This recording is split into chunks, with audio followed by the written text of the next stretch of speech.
Sabahınız xeyirli olsun. Dəqiqələr sonra məhkəmə prosesi başlayacaq. Hazırki mərhələdə müdafiə tərəfi replika hüququndan istifadə edir.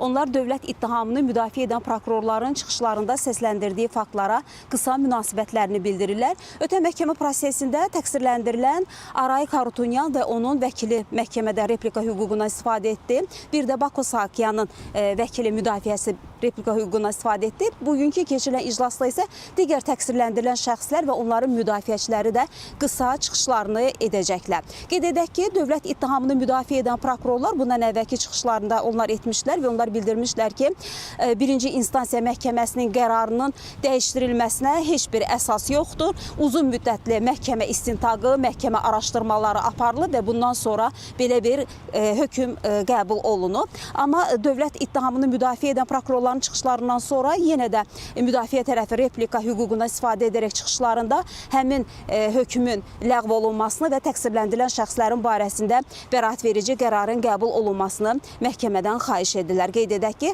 təqsirləndirilən şəxslərin hüquqlarını dövlət hesabına 2 vəkil ayrılıb ki, onlar müdafiə edirlər. Eyni zamanda onlara rus və erməni dilində tərcüməçilər də ayrılıb. Qeyd etdiyimiz kimi məhkəmə prosesi bir qədər sonra başlayacaq və biz xəbərlərin növbəti buraxılışında bugünkü iclasla bağlı daha geniş məlumatları tamaşaçıların diqqətinə çatdırmağa çalışacaq deyil. Sözü yenidən mərkəzə, studiya ötürürük.